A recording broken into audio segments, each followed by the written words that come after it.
Materi ini didedikasikan untuk menjadi pengantar bagi mahasiswa pengantar ilmu hukum untuk memahami hukum dan hak.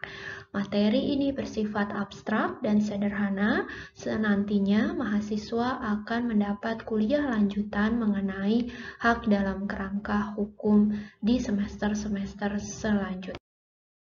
Apa yang dimaksud dengan hak? Sebelumnya, kita sudah pernah mendiskusikan di mata kuliah PIH mengenai apa itu hukum.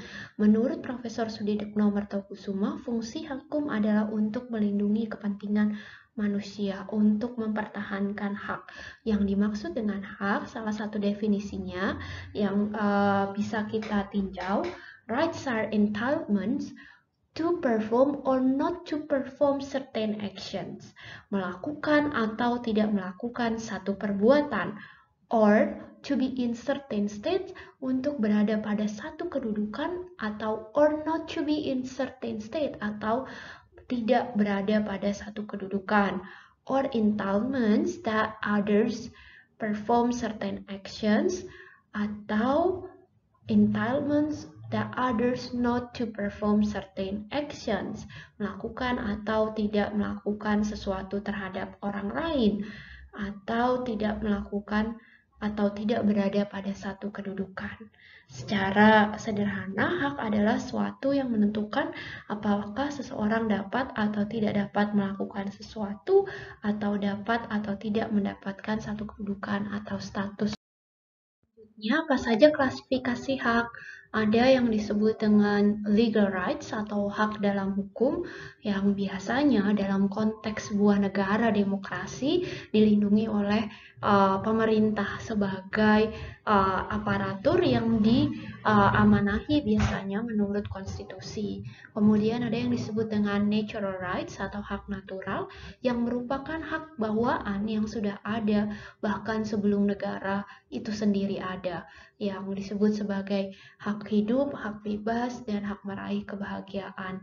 Nah, karena tadi ada proses demokratisasi pembentukan satu negara, natural rights ini kemudian juga diakui oleh negara dan kemudian menjadi legal rights yang pemenuhan, jaminannya, promosinya dilakukan oleh pemerintah.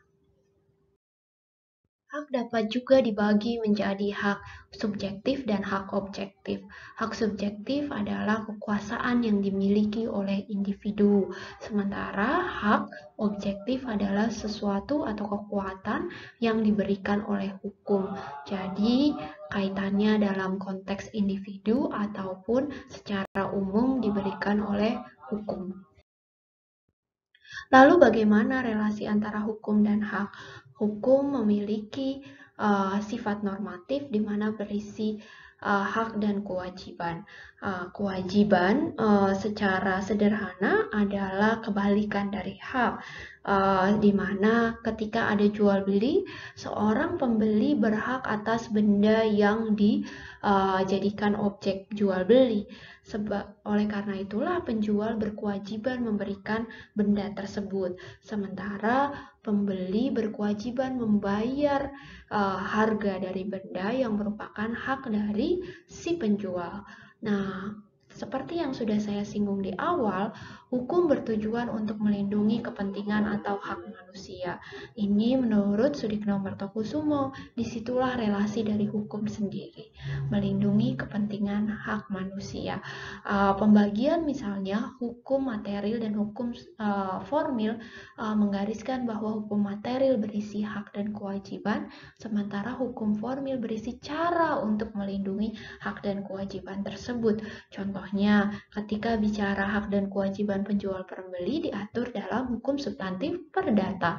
Sementara ketika terjadi cedera janji, hukum acara perdata dapat digunakan untuk melindungi hak dari pihak yang dirugikan dan memberikan sanksi bagi pihak yang tidak menunaikan kewajiban.